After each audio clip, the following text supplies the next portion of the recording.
Did you know not every super talented football player goes on to become a star even after showing the world glimpses of what they can do? Sometimes it is entirely the fault of these players, who might be indisciplined.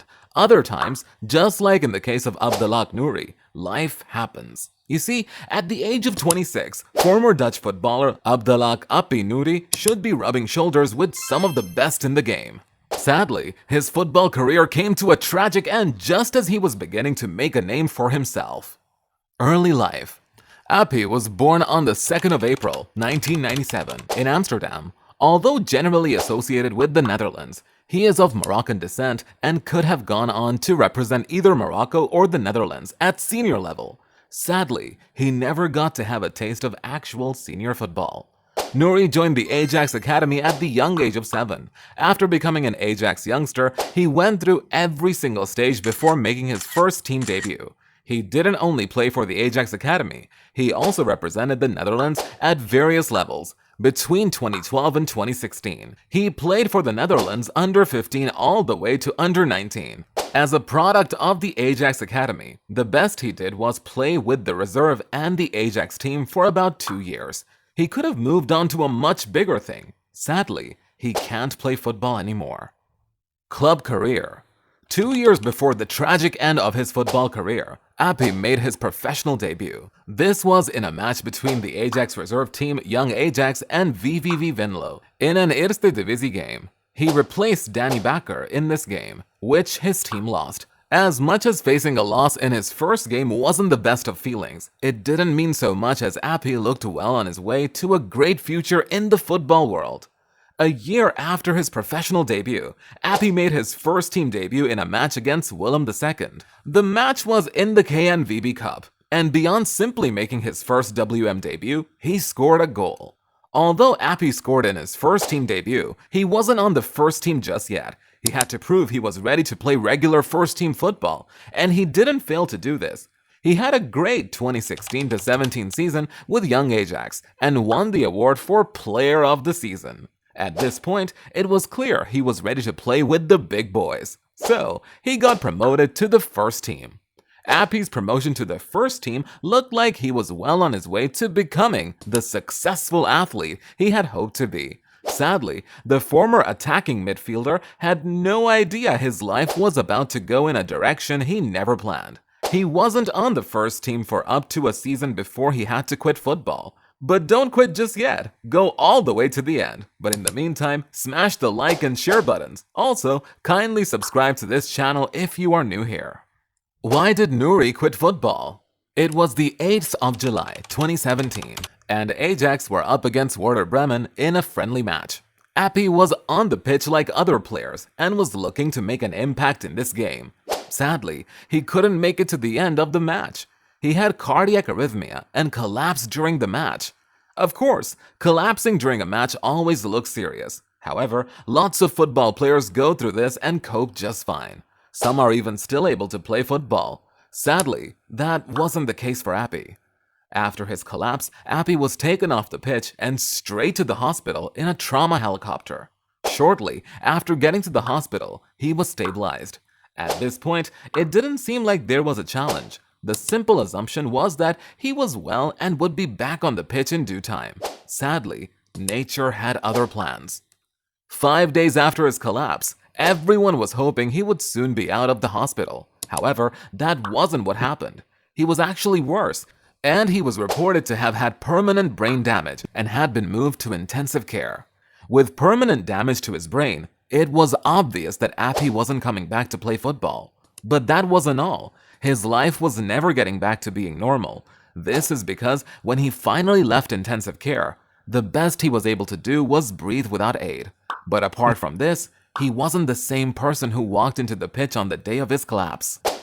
Life after his collapse. After leaving intensive care and being able to breathe without the help of machines, it seemed like the issue of Appie's collapse was over. Interestingly, that wasn't the case. An investigation had been carried out, and the result of this investigation showed the patient got inadequate medical attention on the pitch, which was one reason for his sad state of health. With this, the former footballer's family sued Ajax in court. They were basically suing for the absence of haste in resuscitating the player. Although Nouri left intensive care in July 2017, he was in a coma between his collapse and August 2018. After August, he was out of a coma and could communicate with his family. Although being able to communicate was a move in the right direction, all he could do was move his eyebrow and his mouth. As good as waking out of a coma was, Nouri was yet to leave the hospital. As a matter of fact, he spent 2019 in the hospital and was only confirmed to have returned to the house in 2020. What was Ajax's reaction to Nouri's inability to play football? Nouri could clearly no longer play football, and sadly, he was of no use to Ajax, so the Dutch club had to cancel his contract. This didn't look like a beautiful thing. However, Ajax had no choice. Although he wouldn't be an Ajax player anymore, Ajax announced that they were looking to come up with a future solution. In the end, Ajax retired his number 34 jersey, paid his family 7.85 million euros, and will take care of his medical expenses. It is good that an agreement has been reached so that we can conclude this. We all realize that the suffering for Abdelhak and his loved ones is not over. It remains a very sad situation. That's how we feel here at Ajax too. We greatly appreciate the way the family takes care of Abdelhak day and night, with a lot of love and attention. When I visit him, I am always welcomed with open arms by the family. That also applies to other Ajax colleagues, and we appreciate that enormously.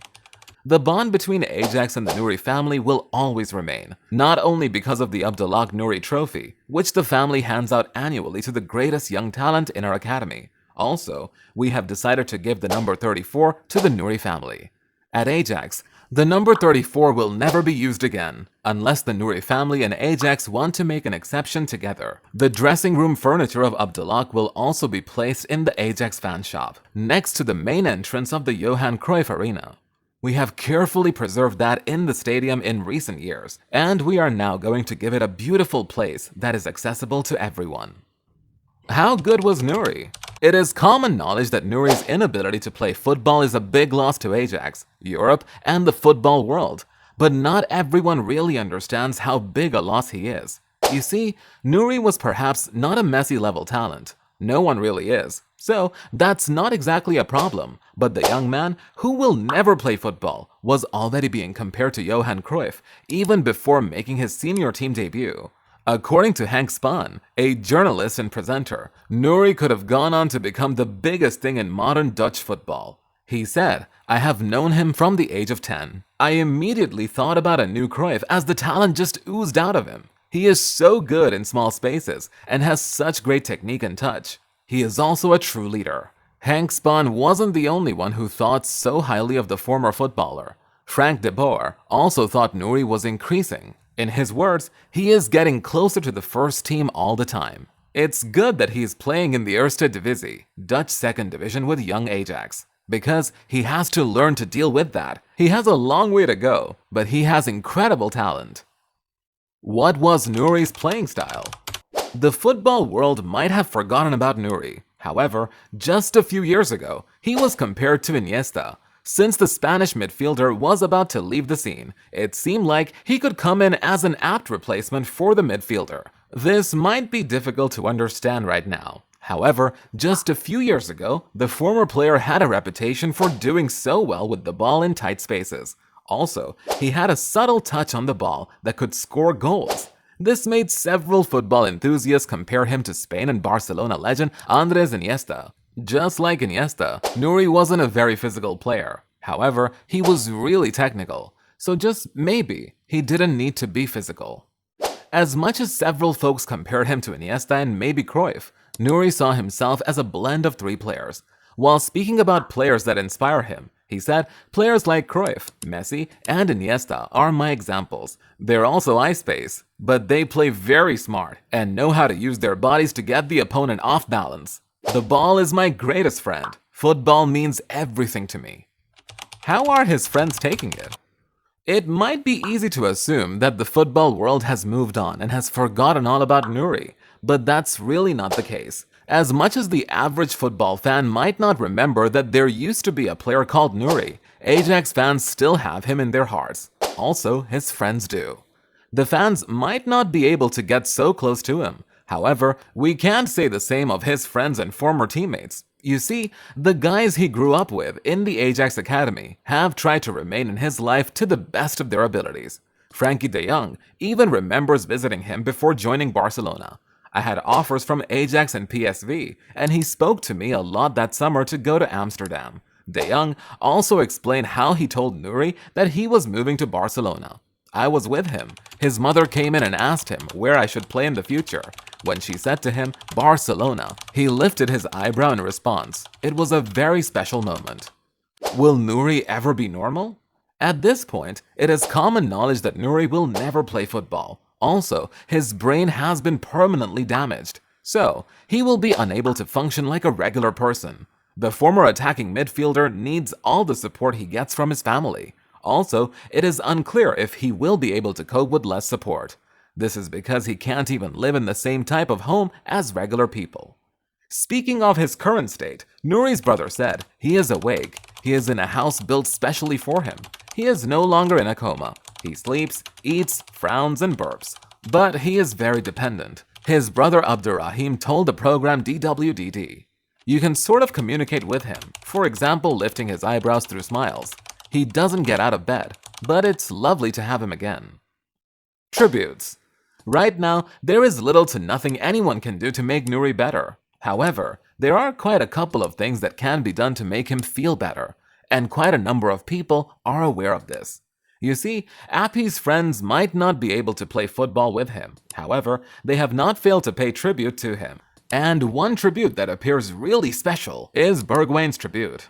Bergwijn's debut goal for Tottenham was a tribute to his friend. We were like brothers. I have known Appy since when we were 7 years old. We came in the same squad. Since then, we have been best friends. Before the game against Manchester City, I spoke with his brother and he told me, "You're going to score for Appy." And I said, "Okay, watch me. I'm going to score." I did it. Nouri is out of the hospital, but he still has a long way to go. As regards his recovery, well, to help him recover, his family is treating him like he is well. They talk to him like a regular person, and this helps him feel better. On his good days, there is a form of communication. For example, confirmation with his eyebrows or a smile. But you notice that he can't last that long. We talk to him like he's not sick. We take him into our conversations, and we watch football with him in the living room, for example. Then he watches. You notice that he likes that very much. He often shows emotion. Sometimes he is emotional, but often there is also a smile. Nouri is bedridden. This is not a good place to be. However, things could have been worse, and his family is glad he didn't die on the pitch like Cameroon's Marc-Vivien Foe.